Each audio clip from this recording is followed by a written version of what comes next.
Hey, good morning, everybody. My name is Dan File. I am a solutions architect with Megaport. And today I'm going to do this live session. I'm just going to talk a little bit about our network and then jump into the portal and just build some simple configurations. If you have any questions, we have a chat, I believe. And then you can put your questions in there and I'll get those answered. If I can't have them answered live, then I'll send out emails to answer those questions. So a little bit about Megaport. We're a global network as a service provider. We were founded out of Brisbane, Australia in about, I guess it was 11 years ago now. And currently we are in about 940 or 50 different data centers, right? So this is kind of what some of our global backbone looks like.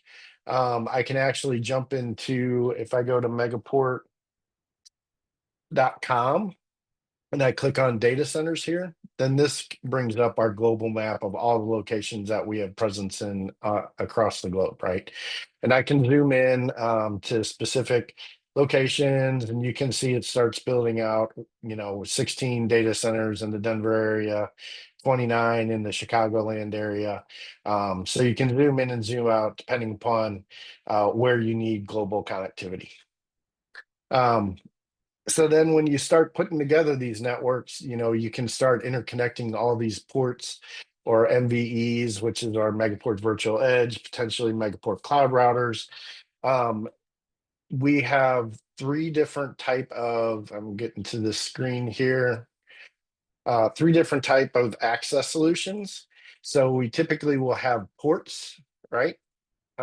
Is the first way to go. Let me do this here. Let me get to that slide. So we have ports, are how you connect to the Megaport network. We also have our Megaport cloud routers as an access component, and we have our Megaport virtual edge as access components. Connectivity components would be the virtual cross connects, we call them VXCs, that connect the either ports together, MCRs. Maybe you have a port in two different data centers and you want to connect those data centers together. You would use a VXC to connect like the port in Kansas City, let's say, to the port in Omaha or whatever. Um, you can tie Megaport internet to those ports. You can tie Megaport internet to MCRs. You can tie them to MVEs. And then, of course, we have an expanded ecosystem with over 300 marketplace vendors like WebEx or Salesforce or 8x8 or Hurricane Electric or other Megaport partners that have ports on our network that expose them publicly in our marketplace, and you can connect directly to them. Service keys are for when you want to connect. Let's say you purchased another company or acquired another company and they also have Megaport. You can create a service key and connect to that other customer, or that other um, company that you just purchased. So that way, when you're in migration, instead of trying to bring everything and spinning up all new ports in your portal to integrate that company, if they already have Megaport, you can do a B2B connection across the Megaport backbone. Um, Talked about enable locations. This is what our portal looks like. So this is our dashboard. Now I'm in a test environment here, so there's a whole lot of services that we have here. We've got ports, MCRs, MVEs, and VXCs. You can spin this globe around and kind of look at where we have stuff. You can zoom in on the globe. It shows you in the interconnectivity of where these locations are and virtual cross connects. You see this one's in a down state because we have it admin down. We have 5 ports in this location. So this is a geographical representation of the services that you have. You can also, let's say, if you wanted to build a new location just in Texas, you could click on here, go in here and add a port, create a new port just from Dallas, just from the portal here. That's one way to do it. Another way to do it is to go into the services menu. This menu here is going to show you all the services that you have. So you can see there's some lab MCRs spun up here. Here's a port that somebody spun up in Germany. This is some more lab stuff, but everything would be in this services view if you didn't like the dashboard view. You could go into these ports. This one has looking glass, MCRs have looking glasses. You would be able to see any of the links that are coming into this MVE or MCR. You would see the BGP sessions here. You would see the routes that are being populated down here. Let me see if we have one that has actual services on it and stuff like that. Thought I saw one that had connection to AWS.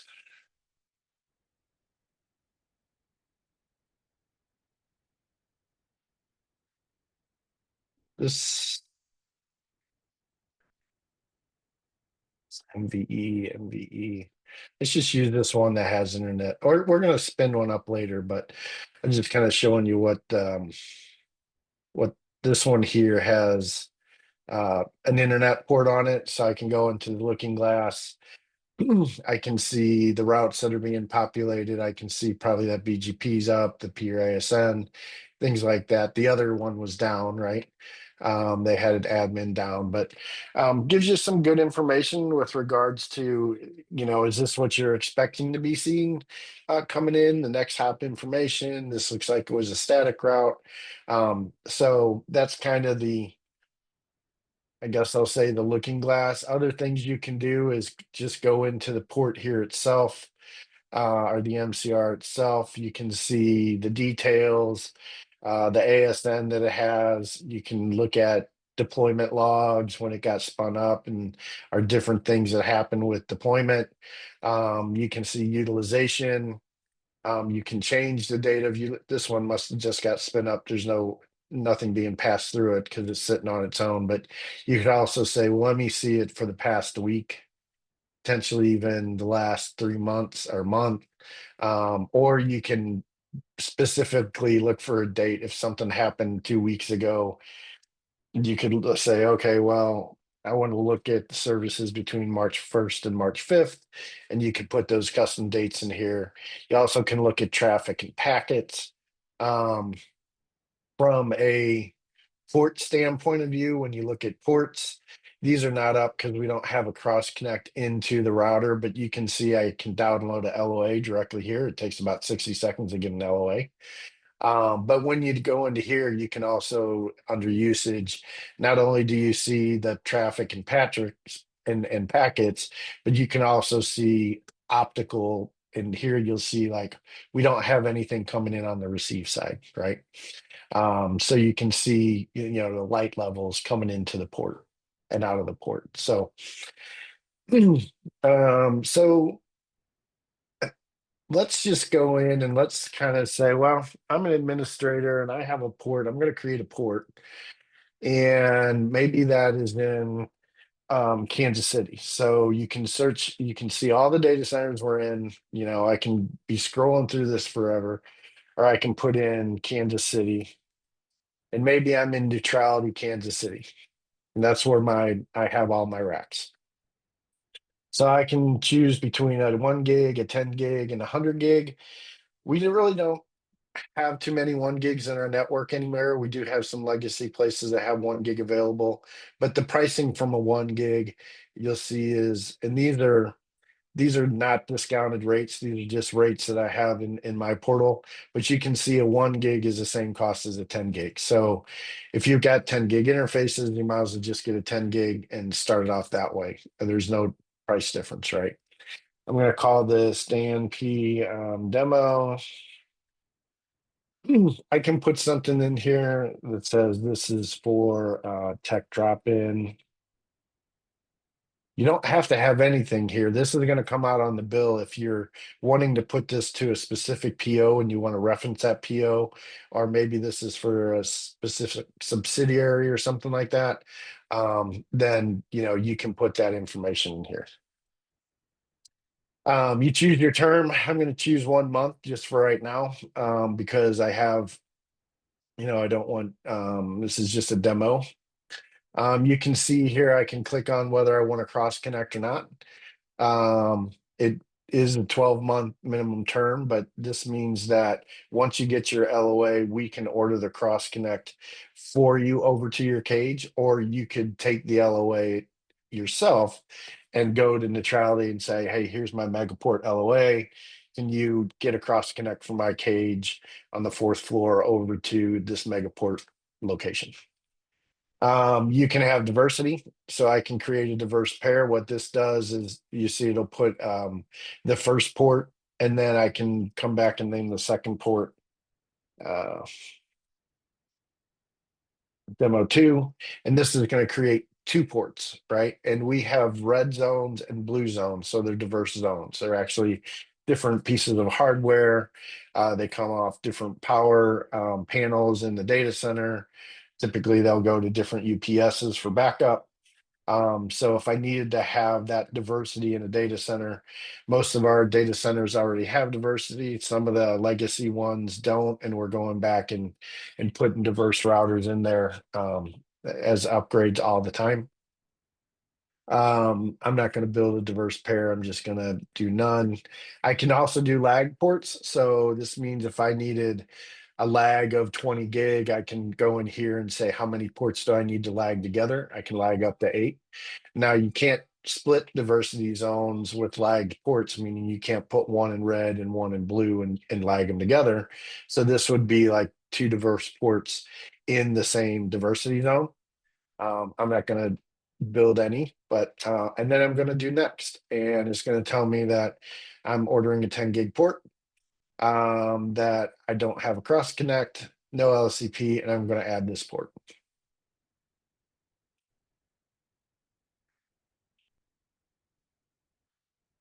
Go move this out of the way. All right. So now this is over in my shopping cart, and I'm going to review the order.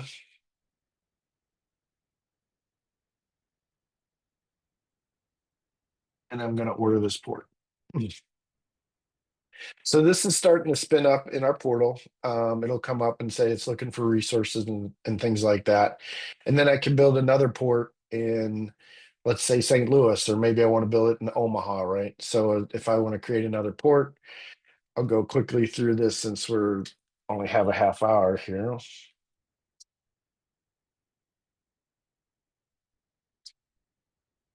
And maybe I want to put it in the Scott data center in Omaha, right?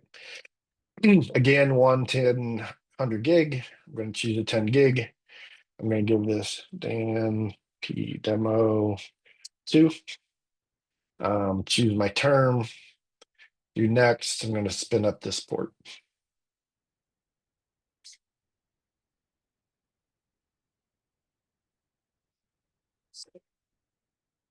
All right, so let's go ahead and order that.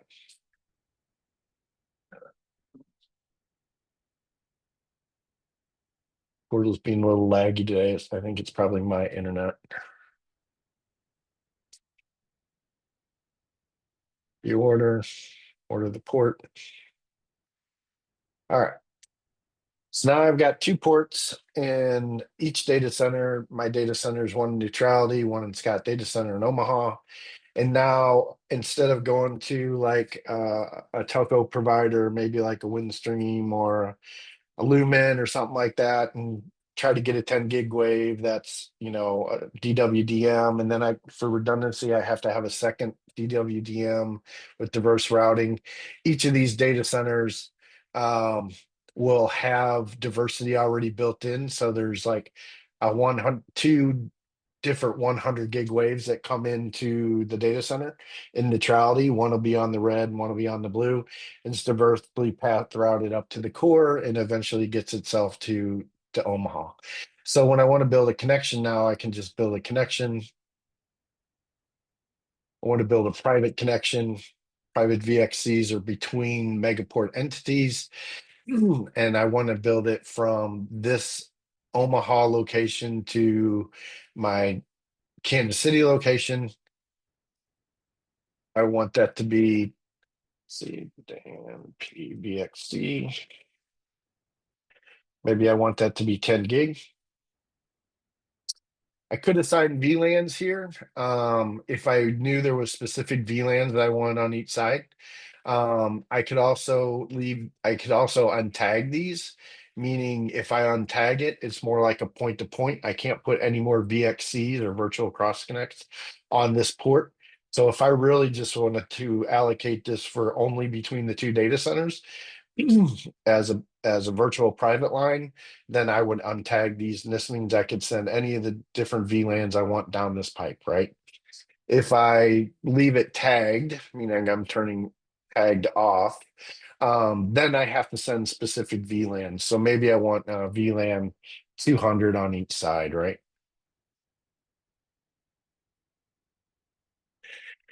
That's $1,200. Now, don't worry about this pricing because, like I said, this is my portal.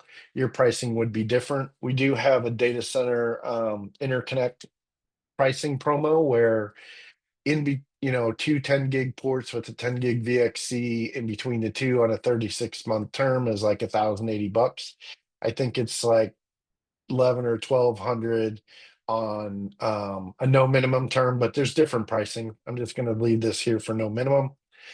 I'm going to add it to my shopping cart. Everything gets added to a shopping cart. If you are actually wanting to price out a solution, you could actually build everything in the shopping cart before you deploy anything, and then you could come in here and trash everything. So I could have said, how much is this going to cost me?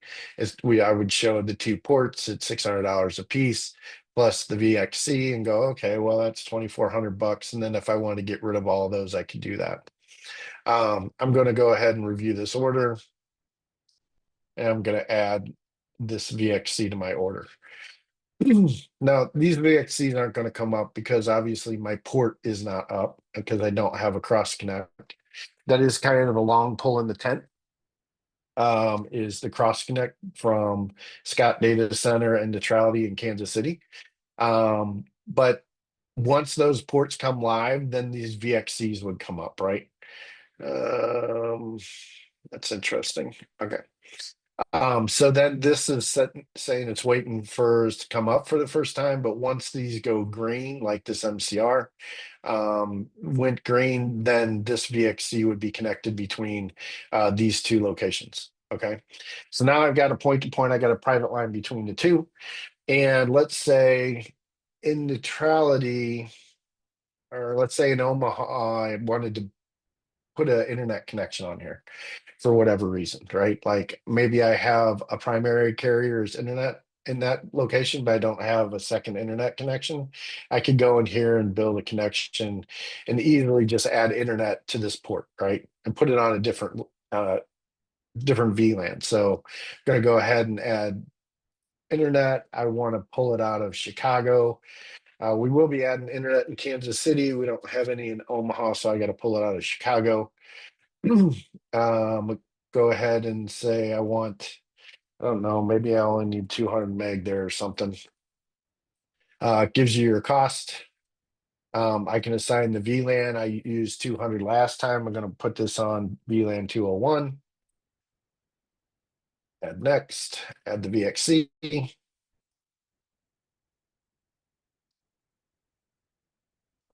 Christina, while I'm here, how are we doing on questions? Do we have any that I can answer? No questions right now. Thank you. Thank you.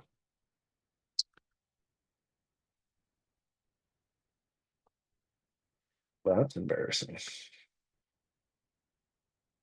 Again, this is a test demo portal, so sometimes it's a little buggy, but you get the concept. I could add internet to that. I want to go over what MCR is too. Looks like it did add it here. It's waiting to be ordered. I'm going to review the order. Let's just go ahead and add this. It'll give me an IP address, a /31, so that I can do BGP peering with it. MCR is really built for cloud to cloud routing. So let's say that I have my data center in Omaha and I have my data center in Kansas City, but now I also have AWS and Azure Maybe that's in North Central, or potentially it's even South Central or something like that. I can create an MCR. Let's say it was in Dallas, I was in South Central, right? So I'm going to create an MCR in Cologix. There are different rate limit versions. We have 1 gig, 2.5, 5, and 10. If I was in Ashburn, we do have 25 gig, 50 gig, and 100 gig routers in our network. They're being deployed as we are today. So let's say this was in Ashburn and I wanted to be in DC4, in Equinix DC4. You can now see that I have 25 gig, 50 gig, and 100 gig MCRs now. So these are going to be in specific locations across the United States. We have them in Ashburn. We're going to have them in Chicago, Dallas, Atlanta, San Jose, Seattle, places like that where the cloud service providers are typically concentrated in. So maybe I just want a 1 gig MCR. We're going to call it Dan P MCR. And this is just a 1 gig. I'm gonna go ahead and use the Megaport ASN. I can have enabled or shut down default BGP default state. Go ahead and add this. And you can see what I'm doing is building out my network that is now going to connect my data centers to Azure and AWS. And with this being in Ashburn, maybe my express route is in Ashburn, and my direct connect, AWS direct connect is in Ashburn. And now anything that needs to go between Azure to AWS, or potentially Google to AWS, anything that comes off of this cloud router is going to stay local in the Ashburn area. From here, I can tie these back when I build a connection. I can also tie them back as a private VXC to my um, cloud, my data center ports that are in Kansas City and Omaha. So if I wanted to tie this cloud router back to Kansas City, and let's say I only needed, I don't know, 200 meg there. uh,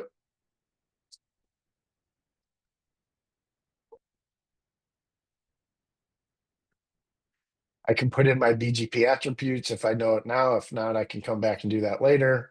I'm going to add this VXC.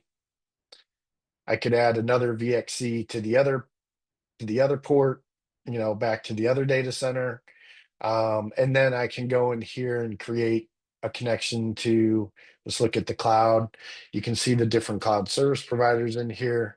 I can go into AWS. I have the choice of hosted VIF and hosted connections. I'm going to build a hosted connection. I'm in Ashburn on the red zone. So I want to be here in Virginia in the red zone.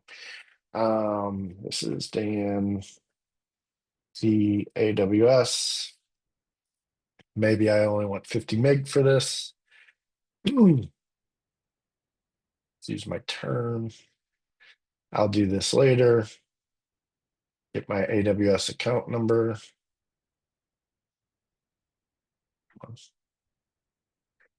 It's underneath that. It's right there.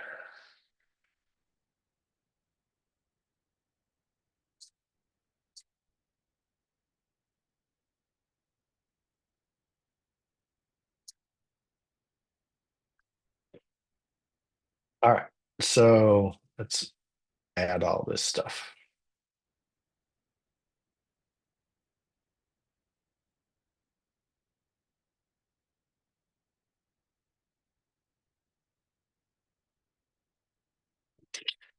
So these will start being deployed. It would deploy against the MCR because the MCR doesn't need a cross connect. It should go green right away. It takes about 2 minutes for the MCR to come live. We have had customers that only use the MCR. They don't have any ports in their network, and the only thing they use it for is to get between cloud, like AWS to Google or AWS to Azure or all of them, right? AWS to Oracle or AWS to Google and Azure and Oracle, right? You just keep adding these services. These MCRs can have 24 virtual cross connects to them. So you can add up to, 24 different connection points. Ports can have 100 on any given port. So I could have 100 connections if I was building some kind of global WAN. You are limited by the 10 gig, so those would be little small VXCs, but the potential is there. Christina, I know we have a couple minutes left. Is there any questions so far? No, no questions have come through. Okay. Um, for a couple more minutes, I just want to land on, we talked about ports and VXCs. This is kind of our journey, just so you know a little bit more about Megaport. Um, we were founded in 2014. We launched APAC. And you can see the difference. 2013 we began. You can see the different journeys through 2024. We do add about 50 data centers a year. And if there's a data center that we're not in our enabled locations, you just want to get a hold of your account director or put something in the Megaport portal. We have a chat that says, hey, I'm looking to get in a different data center in Nebraska that you're not in, can you guys provide services there? And then we look at, how many customers are in that data center and it's worth building into, and then potentially, 90, 120 days later, we're built into that data center. Again, my name is Dan File. I am a solutions architect with Megaport. I loved being with you here this morning. Let us know if you have any questions. We're more than happy to get on a call with you and talk about your specific designs. Thank you and have a great day.